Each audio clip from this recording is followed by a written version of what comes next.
শ্রীমদ্ ভগবদ গীতার যে আলোচনা আমাদের চলছিলেন অনেক বাধা বিপত্তির মধ্যে দিয়ে, অনেক রকমের উত্থান পতনের ভেতর দিয়ে, কারণ আমিও সবসময় প্রস্তুত থাকতে পারি না বা প্রস্তুত হতে পারি না। মনে রাখবেন, দৈহিক প্রস্তুতির সঙ্গে সঙ্গে আর একটা প্রস্তুতির দরকার হয়, সেটা হলো মানসিক প্রস্তুতি। এটাই মুখ্য। দেহের প্রস্তুতির চেয়েও মানসিক প্রস্তুতিটাই হলো আসল গুরুত্বপূর্ণ বিষয়। মনের প্রস্তুতি যদি না থাকে, মনটা যদি ঠিক ঠিক এই জায়গায় লেগে না যায়, তাহলে কিন্তু গীতা পাঠ, গীতা আলোচনা, গীতার দার্শনিক ব্যাখ্যা দেওয়া খুবই কষ্টকর হয়ে দাঁড়ায়। এই কারণেই মধ্যে মধ্যে আমাকে স্তব্ধতা অবলম্বন করতে হয়, আমাকে চুপচাপ হয়ে যেতে হয়, চুপ করে যেতে হয়। আমি গীতা আলোচনা থেকে একটু দূরে চলে যাই। আপনারা হয়তো অনুভব করেন আমি গীতা দিচ্ছি না, গীতা দিচ্ছি না। ব্যাপারটা তা নয়। এই গীতার আলোচনায় ঢুকতে হলে একটা গভীর মানসিকতার প্রয়োজন, সুগভীর মানসিকতার প্রয়োজন। কারণ এখন যে জায়গায় আমরা এসেছি পুরুষোত্তম যোগে, এই জায়গাটা মানুষের জীবনের আসল অনুভবের জায়গা। এই অনুভবের জায়গাটা তৈরি হতে সময় লাগে। অনুভবের জায়গাটা ঠিক ঠিক অনুভব করতে গেলে একটা বিশেষ চেতনা লাগে। এই চেতনা যতক্ষণ পর্যন্ত না পাওয়া যায় গীতার কাছে, গীতার করুণায়, ততক্ষণ কিন্তু আমাকে হাতড়াতে হবে। আমি মনে করি না যে গীতা ধরলেই গীতা বলা যায়, তা নয়। কিন্তু গীতা ধরলেই গীতা বলা যায় না। যারা পারেন তারা পারেন, আমি অন্তত পারি না। আমাকে একটা মানসিক স্তরে পৌঁছতে হবে আগে, তারপরে গীতার করুণা যদি হয়, তিনি যদি এগিয়ে আসেন কৃপা করে, তার কৃপার হাত যদি তিনি বাড়িয়ে দেন, তাহলে একমাত্র সম্ভব গীতার আলোচনায় প্রবেশ করা বা ব্যাখ্যায় প্রবেশ করা। যাই হোক, আমি এতকাল বা এতদিন কি বলেছি আমি নিজেও বলতে পারবো না, কারণ আমি তো আর এগুলোকে নিয়ে পরে আলোচনা করি না। আলোচনা সম্ভবও নয়, সময়ও নেই আমার।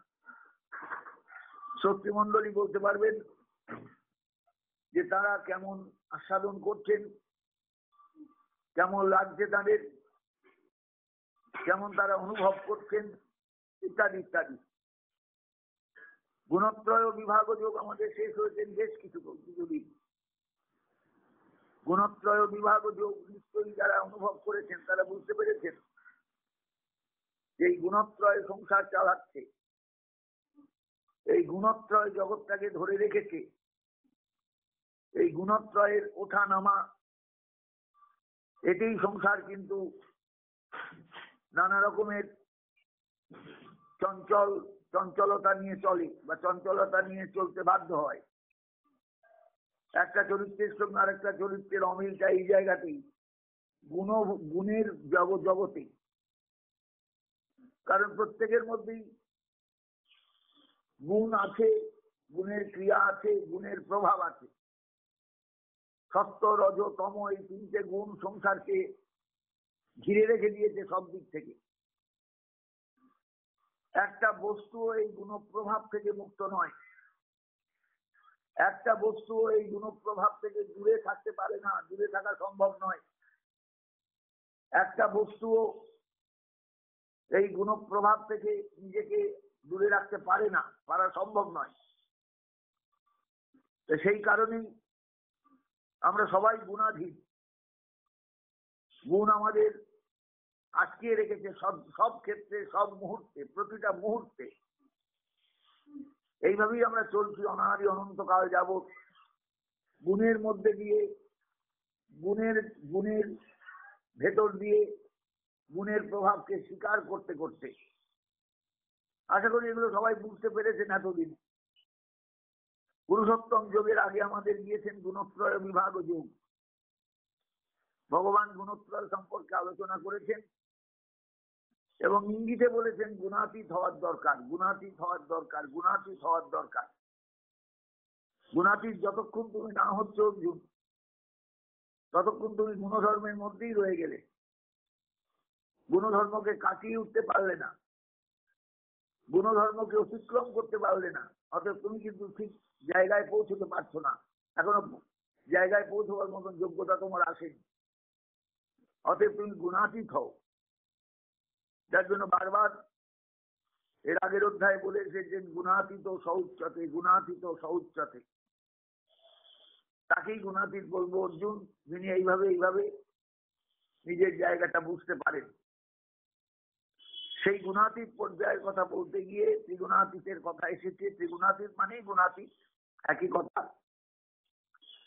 মানুষকে ত্রিগুণাতীত হওয়ার ইঙ্গিত দিয়েছেন ভগবান, দিয়ে যে অধ্যায় এসেছেন সেই অধ্যায়টা হলো পুরুষোত্তম যোগ, আমাদের আলোচিত অধ্যায়।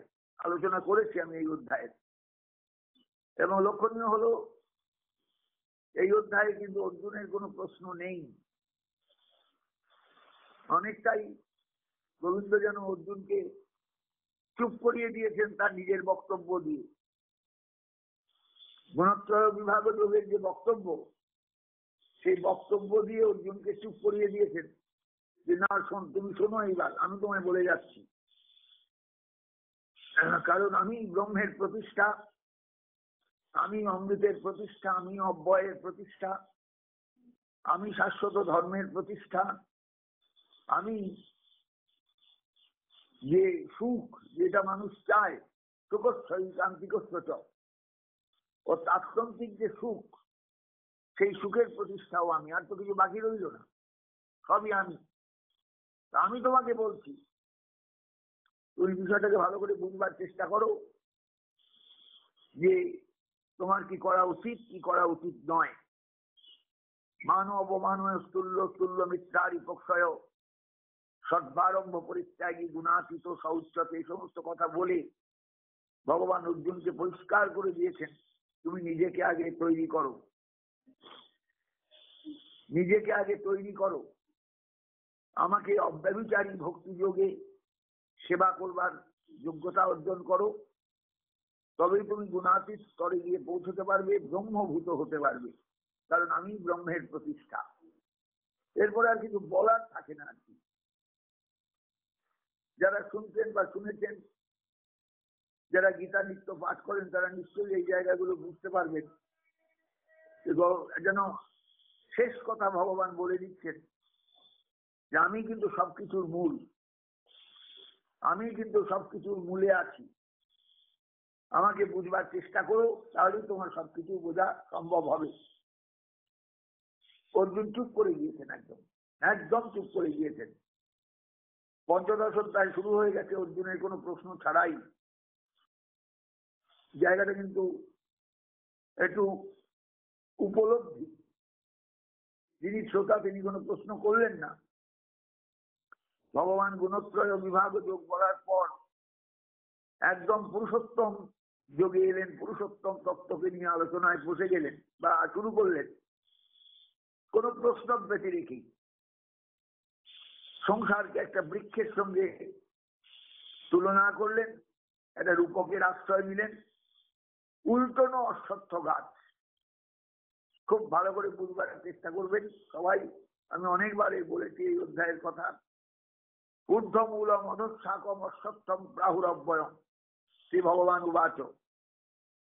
যেন অর্জুন এই সংসার একটা উল্টোনো অশ্বত্থ গাছের মতো। এই চারদিকে পাতা, এই পাতাগুলো হলো সমস্ত বেদমন্ত্র। যিনি এই বৃক্ষটাকে চেনেন, এই উল্টোনো অশ্বত্থ গাছটাকে, তিনি কিন্তু সত্যিকারের বেদবিদ। খুব ভালো করে প্রত্যেকে বুঝবার চেষ্টা করবেন। বেদবিদ বলতে শুধু বেদজ্ঞ, বেদে পারদর্শী তা নয়। বেদবিদ তিনি, যিনি এই ঊর্ধ্বমূলম অধঃশাখম অশ্বত্থম প্রাহু অশ্বত্থম অনুভবতী, এই উপরের দিকে শিকড়, নিচের দিকে ডালপালা, এই সংসার একটা বিরাট অশ্বত্থ গাছ। অশ্বত্থ কেন? আজ আছে কাল থাকবে না। এই যে অশ্বত্থ বৃক্ষ, এটা চিরকাল ছিল, চিরকাল আছে, চিরকাল থাকবে। কিন্তু এর অস্তিত্ব কতদিন কিছু কেউ বলতে পারবেন না, কেউ বলতে পারে না। কারণ পৃথিবীতে সৃষ্টিও যেমন হয়েছে, ধ্বংস তেমনি হয়েছে এই সৃষ্টি। কত প্রলয় হয়েছে, কত খণ্ড প্রলয় হয়েছে, কত রকম কত প্রলয় কত জায়গায় হয়েছে, কত উত্থান হয়েছে, কত পতন হয়েছে সংসারে, কত সৃষ্টি হয়েছে, কত ধ্বংস হয়েছে, আমরা বলতে পারবো? তবুও চলছে জগৎ। জগৎ মানেই হলো গঙ্গা তো কি প্রত্যয় করে, যা নিয়ত চলমান, সবসময় চলছে, এগিয়ে আসে, এক জায়গায় স্থিত হয়ে নেই, থিতু হয়ে নেই। আমরা বাংলায় থিতু কথাটা ব্যবহার করি। এক জায়গায় থিতু হয়ে নেই, চলছে চলছে চলছে। সে এঁকে বেঁকেই চলুক, আর সোজাসুজি চলুক, আর হোঁচট খেয়েই চলুক, চলছে। এই জন্যই জগৎ, গং ধাতু কি প্রত্যয় করে জগৎ কথাটা নিষ্পন্ন। গং ধাতুর অর্থ হলো যাওয়া। সংসার এগিয়ে চলছে একটা গন্তব্যের দিকে, আমরা সেই গন্তব্যের দিকে এগিয়ে চলছি সংসারের সঙ্গে সঙ্গে। কে কোথায় আছি জানি না, কে কোন পয়েন্টে আছি জানি না, কে কিভাবে ঘুরপাক খাচ্ছি তাও জানি না। আমরা অনাদি অনন্ত কাল এই সংসারের পথের ঘূর্ণি পাকে আমরা সবাই ঘূর্ণায়মান, চলছি চলছি চলছি চলছি চলছি চলছি চলছি চলছি চলছি। এই যে সংসার, এইবার ভগবান এলেন, একটু রূপকের আশ্রয় নিলেন, যে এই গাছটা, এই সংসারটা হলো একটা উল্টো অশ্বত্থ গাছ। অশ্বত্থ মানেই হলো কাল যা থাকবে না, আজ আছে, তার নামই অশ্বত্থ। ওই জন্য অন্য কোনো গাছের নাম করলেন না, শুধু অশ্বত্থ কথাটা বললেন। আমাদের ভারতবর্ষে সেই থেকেই চালু হয়ে আছে, কবে যে চালু হয়েছে আমরা কেউ বলতে পারবো না। স্নান করেই প্রতিদিন ঘাটের ধারে অশ্বত্থের চারায় জল দেওয়া, আস্তে আস্তে সেই চারাটা বিশাল আকার ধারণ করে, বৃক্ষ হয়, বিরাট একটা গাছ। সবাই জল দিচ্ছে, ওর দেখা দিচ্ছি আমিও দিচ্ছি, আপনিও দিচ্ছেন, সবাই দিচ্ছেন, কিন্তু অনেকেই জানি না যে কেন অশ্বত্থ গাছে জল দিতে হয়। জল দেওয়ার কারণ একটাই, ভেতরে একটা চেতনা লাভের জন্য। অশ্বত্থ চেতনা, অশ্বত্থ চেতনা একটা চেতনা। সেই চেতনার অর্থ আজ যা আছে কাল তা থাকবে না, এই মুহূর্তে যা আছে পর মুহূর্তে নাও থাকতে পারে। সংসার ওলট পালট খেয়ে যেতে পারে যে কোনো মুহূর্তে। অতএব সংসারের সবকিছুই অনিত্য অনিত্য অনিত্য। আমরা যে নিত্যের শব্দ দেখি, আমি ভোগ করেছি, আমার ছেলে ভোগ করবে, আমার নাতি ভোগ করবে, এগুলো একদমই কিন্তু বোকান। যে ভোগ করবে কেউ আমরা বলতে পারবো না। তবে মানুষ, সাধারণ মানুষ, নির্বোধ মানুষ, বোকা মানুষ ছেলের জন্য জমায়, নাতির জন্য জমায়, নাতির দিকে পুতির জন্য জমায়, এইরকম করে। কিন্তু অশ্বত্থ চেতনা যার মধ্যে থাকবে, সে কিন্তু কারুর জন্যই কিছু করবে না, সে শুধু ঈশ্বরের দিকে তাকিয়ে থাকবে। অশ্বত্থ নামক যে তত্ত্ব, সেই তত্ত্বটার দিকে তাকিয়ে থাকবে, যে যিনি অশ্বত্থ বৃক্ষের নামকরণ করেছিলেন বহুকাল আগে, বহু যুগ আগে। এই সংসার সবকিছু, সংসারে যা কিছু আছে সব অনিত্য অনিত্য অনিত্য। তুমি অনিত্যের একটা ক্ষুদ্রতম অংশ, তুমিও অনিত্য। কিন্তু তোমাকে নিত্যের ভাবনা ভাবতে হবে, নিত্যের চিন্তা করতে হবে, নিত্য ভাবনা নিয়ে তোমায় চলতে হবে। এইটাই হলো আমাদের কাছে শিক্ষা। গীতা পড়া কেন? গীতা পড়লে পূর্ণ হয়, এটা ভুল কথা। যারা বলেন গীতা পড়লে পূর্ণ হয়, তারা সত্যি গীতার প্রতি তো পাঠক নয়, গীতা অনুভবের শাস্ত্র। গীতা অনুভবের শাস্ত্র। গীতার অনুভব হলো এই সংসার অনিত্য সংসার, এই জগৎ গন্ধাতু চিৎ প্রত্যয় করে জগৎ কথাটা নিষ্পন্ন, যা সবসময় চলছে, চলন্ত, স্থির নয়। আজ একরকম আছে, কাল একরকম হয়ে যাবে।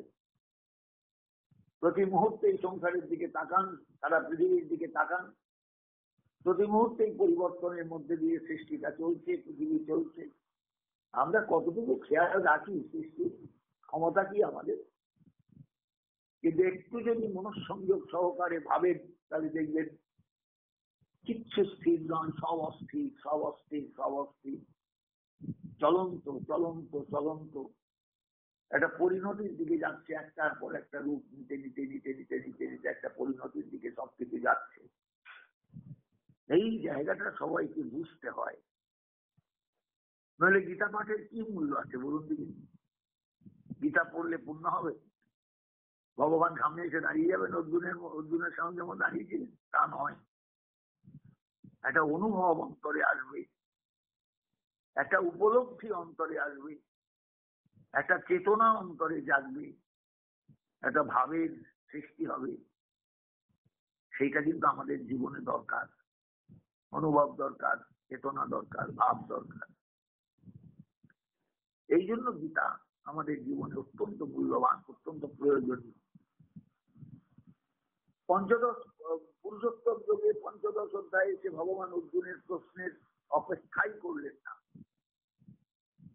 একদম গুণত্রয় বিভাগ যুগের জের ধরে ৪র্দশ অধ্যায়ের জের ধরে ৫ম অধ্যায়ের কথা বলতে আরম্ভ করলেন যে অর্জুন, এই সংসারটা একটা উল্টোনো অশ্বত্থ গাছ, একদম উল্টোনো অশ্বত্থ গাছ। বিরাট একটা অশ্বত্থ গাছ কল্পনা করুন মনে মনে। আপনি যত বড় অশ্বত্থ গাছ জীবনে দেখেছেন, সেই গাছটাকে ভাবুন, শুধু গাছটাকে উল্টোনো রূপে ভাবুন, উল্টোনো আছে। ওপরের দিকে শিকড়, নিচের দিকে ডালপালা গুলো সব। এইবার গাছটা তো বাঁচতে পারবে না এইভাবে, কিন্তু হ্যাঁ, সংসারটা এই অশ্বত্থ গাছটা কিন্তু বেঁচে আছে। ওপরের দিকে শিকড়, কোথায় শিকড় গিয়ে থেকে আছে, কোত্থেকে যে শিকড় রস পাচ্ছে আমরা কেউ বলতে পারবো না। আর সেই রসের থেকেই গাছটা জীবন্ত আছে, গাছটা বেঁচে আছে। আর এই অশ্বত্থ শব্দটাই হলো মারাত্মক একটা শব্দ, মারাত্মক একটা ধ্বনি, ধ্বনি প্রধান শব্দ। ধ্বনিটা কি? কালকে যা থাকবে না তার নামই হলো অশ্বত্থ। কালকে যা থাকবে না, আজ আছে, কালকে তা নাও থাকতে পারে, কালকে নাও থাকতে পারে, তার নামই হলো অশ্বত্থ। অতএব আমি যে সংসার নিয়ে খুব ব্যস্ত, স্বপ্ন দেখছি, কালকেই সংসার থাকতেও পারে, নাও থাকতে পারে। অতএব ব্যস্ততার কিছু মূল্য নেই। কাল হয়তো আমি হারিয়ে যেতে পারি, আমি হারিয়ে যেতে পারি। অতএব এই ব্যস্ততার কি মূল্য আছে বলুন? সংসারে তাই চারদিকে তাকিয়ে দেখবেন, ঘর বাড়ি, টাকা পয়সা, সম্মান, সব কিন্তু অনিত্য, অনিত্য। আজ সম্মান আছে, কাল নাও থাকতে পারে। আজকে যে লোকটাকে সবাই ফুলের মালা দিয়ে বরণ করছে, কালকে তাকে দুধ সেই করে তাড়িয়ে দিতে পারে। অনেক কিছু ঘটে যেতে পারে। আমরা দেখছি তো, চারপাশেই তো দেখতে পাচ্ছি। সংসারটা তো এইভাবেই চলছে। অতএব এই চঞ্চল সংসার, অসত্য সংসার, কালকে আজকে যা আছে কালকে তা থাকবে না। সত্যি দিন পরিষ্কার দেখতে পাচ্ছি, নেই। কালকে যা ছিল গতকাল, আজকে ঘুম ভাঙার পর দেখতে পাচ্ছি অনেক পরিবর্তন হয়ে গেছে। আর তো সেই জায়গাটা নেই। শুধু মাটি বসে যায় তাই নয়, শুধু ধস নামে মাটিতে তাই নয়, শুধু সমুদ্রের জল ফেপে উঠে বেলাভূমি গ্রাস করে তাই নয়। সংসারে অনেক কিছু হারিয়ে যায় লহমার মধ্যে, মুহূর্তের মধ্যে। এটাই হলো জগতের নিয়ম। কিচ্ছু থাকে না, সব অনিত্য, অনিত্য, অনিত্য, অনিত্য, অনিত্য। এই অনিত্যতার বোধটা আমাদের প্রত্যেকের ভেতরে সবসময় কাজ করা দরকার। আমিও জগতে এসেছি অনিত্য, অনিত্যের হাত ধরে। আমি যদি নিজেকে নিত্য ভাবতে যাই সেটা হবে বোকা, বুদ্ধিতা। এইভাবেই কিন্তু আমাদের বড় হওয়া দরকার, সংসার করা দরকার। সংসার করতে যাব, মানুষ তো তাও স্বাস্থ্যকার আমাদের তৈরি করেছেন অজরাম অরবৎ ভাগ্য বিদ্যা অর্থন্ত চিন্তায়। যখন তুমি বিদ্যা অর্জন করবে, যখন তুমি অর্থ উপার্জন করতে যাবে, তখন নিজেকে অজর এবং অমর বলে ভাববে। কেউ অজর অমর হয়?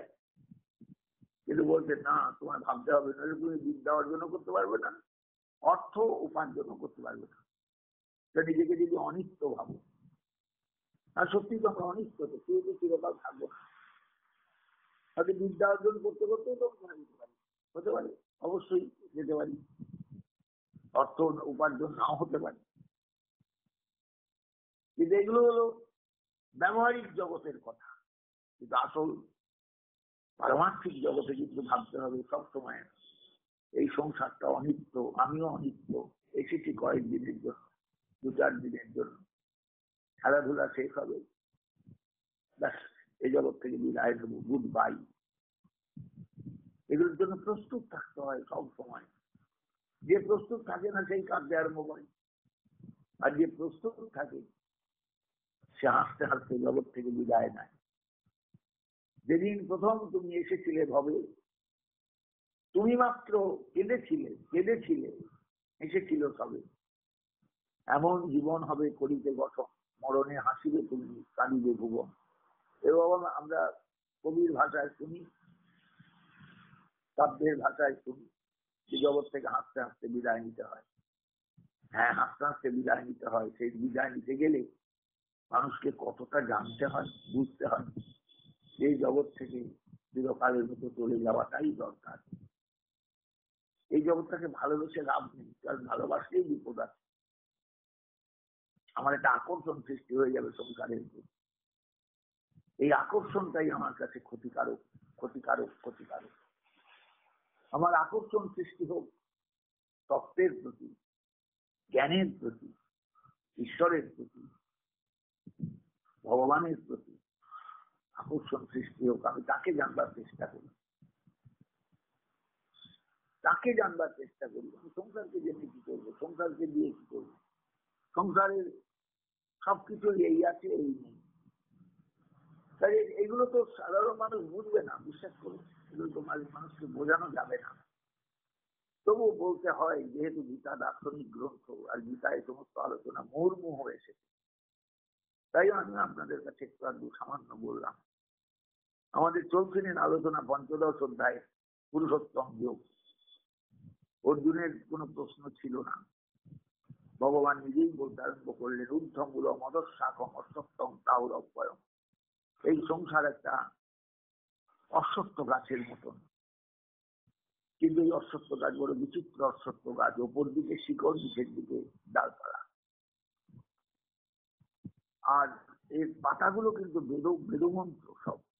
ধর্মাংশী পরনানি, এই বৃক্ষের পাতাগুলো হলো সব বেদমন্ত্র। যিনি এই বৃক্ষরূপী এই সংসারটাকে চেনেন, তিনি বেদবিদ। বেদ চিনতে গেলে বেদের মন্ত্রে গিয়ে ঢুকতে হবে না, ওই বেদ খুঁজতে হবে না, লাইব্রেরিতে গিয়ে এই সংসারটাকে বুঝতে হবে। এই সংসারে যা আছে সবই কিন্তু শাস্ত্রে আছে, বেদে আছে। বেদ মানেই তো অখিল জ্ঞানের আধার, সংসারও অখিল জ্ঞানের আধার। তবে যা কিছু আছে সব সংসারে আছে, তুমি সেই সংসার থেকে সবকিছু গ্রহণ করো, শিক্ষা করো, জানবার চেষ্টা করো, বুঝবার চেষ্টা করো, ভাববার চেষ্টা করো, নেবার চেষ্টা করো, তাহলেই তুমি তৈরি হয়ে যাবে। অধশ্চর্যং প্রসিতাস্তস্য শাখা গুণ প্রবৃদ্ধা বিষয় প্রবালা। এই বৃক্ষের শিকড় গুলো মাটির দিকেও নিচের দিকেও যেমন গিয়েছে, ওপরের দিকেও গিয়েছে, শাখা প্রশাখা এগুলো বেরিয়েছে চারদিকে। শিকড়ে গুণ প্রবৃদ্ধা, এগুলো গুণমান, এবং বিষয় রূপ প্রবাল, বিষয় রূপ পত্রাবলী যুক্ত। সমস্ত সংসার বৃক্ষটাই পাতা আছে, পাতাগুলো কি না বিষয়, বিষয় সংসারে সব দেখবেন বিষয়। প্রত্যেক জীব যে বিষয়ে উন্মত্ত হয়ে আছে তার বিষয়গুলো তার চোখের সামনে সাজানো, তার ইন্দ্রিয়ের দরজার সামনে সাজানো, সেই বিষয় নিয়ে প্রমত্ত। অধস্থ মূলান অনুসন্ততান, শিকড়গুলোর ভেতরেও ঢুকে গিয়েছে মাটির মধ্যে, আবার কিছু শিকড় উপরের দিকেও গিয়েছে। অনুসন্ততান, নিচেও গেছে, আবার ঊর্ধ্বম, আগের চরণে বলেছে ঊর্ধ্বম, উপরের দিকেও গেছে। কর্মানুবন্ধী মনুষ্য লোকে, এগুলো সবই জীবের কর্মবন্ধন। শিকড় কি না কর্মবন্ধন, শিকড় কি না কর্মবন্ধন। আমি যে সংসারে এসেছি, কেন এসেছি? আমার কর্মবন্ধনের কারণে। এই সংসারকে ভালো লেগেছে, একবার এলাম, ছিটকে এলাম, ও মা, তারপরে ভালো লেগে গেল সংসার। এইবার মরার সময় এই সংসারে স্বপ্ন দেখতে দেখতে মরলাম, আবার এলাম এই সংসারে। কি হলাম? ব্যাঙ হলাম না সাপ হলাম, না মাছি হলাম, না টিকটিকি হলাম, না পাখি হলাম, না মানুষ হলাম, এগুলো কিন্তু একটা অন্য জিনিস। আমি আবার এলাম সংসারে, আবার যাওয়ার সময় আবার সংসারে স্বপ্ন দেখতে দেখতে চলে গেলাম, আবার এলাম। এইভাবেই একবার এসেই আমি এমন পাপিষ্ঠ হলো আমার, আমি অনাদি অনন্ত কালের জন্য সংসারে বদ্ধ হয়ে গেলাম। জন্মাচ্ছি, মরছি, জন্মাচ্ছি, আসছি আর যাচ্ছি, আসছি আর যাচ্ছি, আসছি আর যাচ্ছি, আসছি আর যাচ্ছি। মৃত্যু বলে তো কিছু নেই, পরিবর্তন, পরিবর্তন, পরিবর্তন, পরিবর্তন, পরিবর্তন, পরিবর্তন। বুঝতে পারছেন? প্রত্যেকে আমরা আমাদের কর্মের পথে কর্ম করতে করতে পরিবর্তনের মধ্যে দিয়ে এই সংসারে চলছি। মানুষ যদি হই তাহলে সেও সেই পরিবর্তন, কোন অন্য প্রাণী থেকে মানুষে পরিণত হয়েছে, মানুষ হয়েছে। মানুষ তো একটা জীব, একটা তুচ্ছ প্রাণী যেমন জীব, একটা মানুষের জীব, একই, সবই তুচ্ছ। বিরাট এই সংসারে মানুষের অস্তিত্ব যা, একটা পোকামাকড়ের অস্তিত্ব তাই, একই ব্যাপার। তারপরেই বলছেন ন রূপমস্যে তত উপলব্ধ, কিন্তু এই বিষয়গুলো সাধারণ জীব বুঝতেই পারে না, উপলব্ধি করতে পারে না যে আমি এই সংসারে কোন জায়গায় আছি, কতটুকু জায়গা নিয়ে আছি। বিরাট সংসার, কোথায় এর তল, কোথায় এর সমাপ্তি, কিছুই জানি না। কিন্তু আমরা সবাই লাফালাফি ঝাপাঝাপি করছি সংসারের মধ্যে, আমার আমার করছি, আমার ক্ষেত, আমার জমি, আমার ঘর, আমার বাড়ি, আমার আমার করে যাচ্ছি। কিন্তু কখনো বুঝি যে এই সংসারের আসল চেহারাটা কেমন বলে না। ন রূপমস্যে তত উপলব্ধ, এর এই রূপ, আসল যে রূপ, আসল যে চেহারাটা, এটা কখনোই উপলব্ধিতে আসে না। নচ ন অন্ত, নচ আদি, নচ সম্প্রতিষ্ঠা। এর অন্ত কোথায়, শেষ কোথায় সংসারের, আমরা কেউ বলতে পারবো না। আমি আমার এলাকাটা চিনি, আমার এলাকার বাইরের খবর আমি জানি, দেশের বাইরের খবর আমার জানা আছে। ওই খবরের কাগজে, রেডিওতে যেটুকু, টিভিতে যেটুকু পাচ্ছি আমি জানি, কিচ্ছু জানি না। এর আদি অন্ত কিচ্ছু জানি না। প্রতিষ্ঠা কোথায়, কিভাবে প্রতিষ্ঠা হলো এই সংসারে, তাও জানি না, বলতে পারবো না। জিজ্ঞাসা করলে কেউ বলতে পারবো না। অসত্য নিয়ে নম সুদীর্ঘ মূলম, কিন্তু এইটুকু মনে রেখে অর্জুন, এই সংসারটা হলো অসত্য, আজ আছে কাল থাকবে না, চিরকালের জন্য এই সংসার নয়, একদিনের ধ্বংস হবেই। যার জন্য শাস্ত্রে আমাদের একটা কথা বারবার শোনানো হয়েছে, প্রলয়, মহাপ্রলয়, খণ্ড প্রলয়, এগুলোর কথা, শব্দগুলো এইভাবে এসেছে বহু জায়গায়।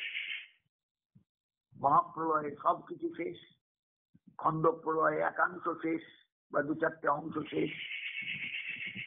খণ্ড প্রলয়, মহাপ্রলয়, প্রলয়, প্রলয় মানে ধ্বংস।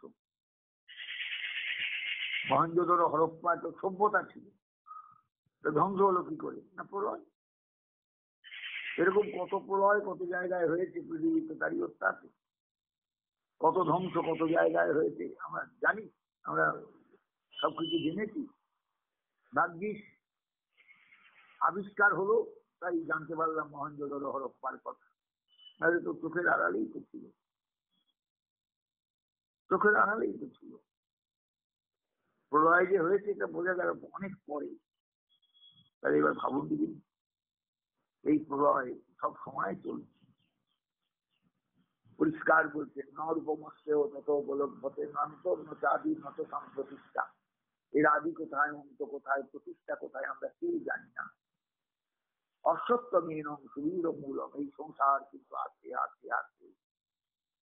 দৃঢ়মূল অসত্য গাছ, কিন্তু অসত্য গাছ দৃঢ়মূল নয়। অসত্য গাছের মূল বড় ছোট, তাই ভয়ঙ্কর ঝড়ে অসত্য একবারে উল্টে যায়, একবার মাটি থেকে উপড়ে যায়।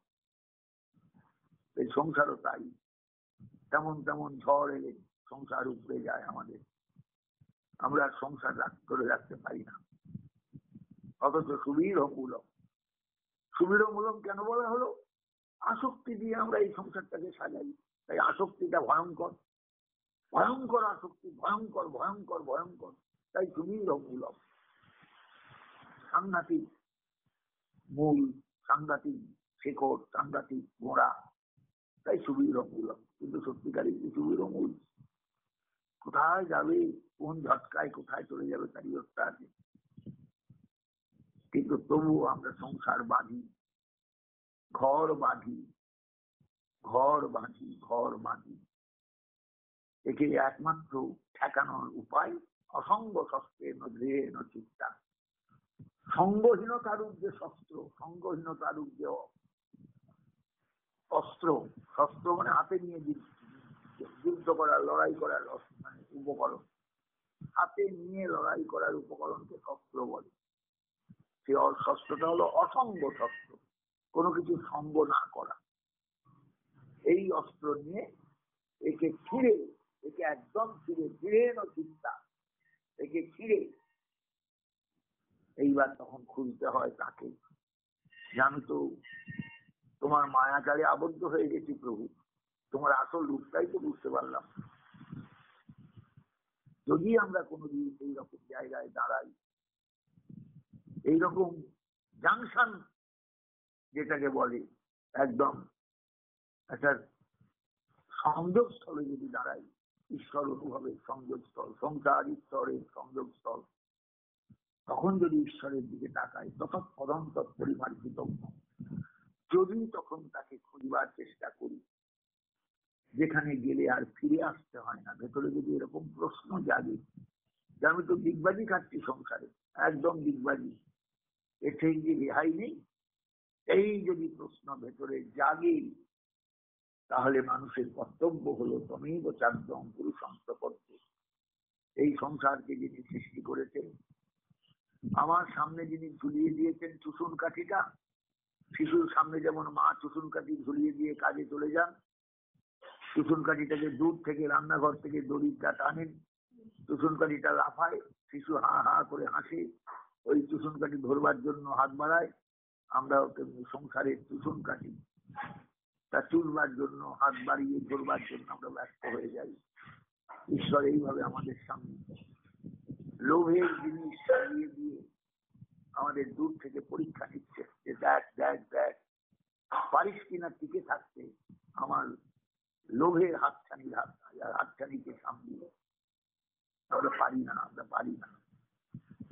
তাই আমরা যদি কোনদিন যদি সেই জায়গাটায় পৌঁছতে পারি, কোন জায়গায় না, তত পদম তৎপরিমার্জিত, যদি কোনোদিন ঈশ্বর অনুভবের জগতের জন্য আমরা ব্যাকুল হই, যদি কোনোদিন ব্যাকুলতা ভেতরে আসে, যেখানে গেলে বা যাকে জানলে আর ফিরে আসতে হবে না এই সংসারে, তখন তাকে জানার জন্য তার চরণে আমাদের পড়া দরকার। যত প্রবৃত্তি প্রসিতা পুরাণী, কারণ তার কাছ থেকে তো প্রবৃত্তি পেয়েছি, লোভ পেয়েছি তার কাছ থেকে, লালসা পেয়েছি তার কাছ থেকে, সবই তিনি দিয়ে দিয়েছেন।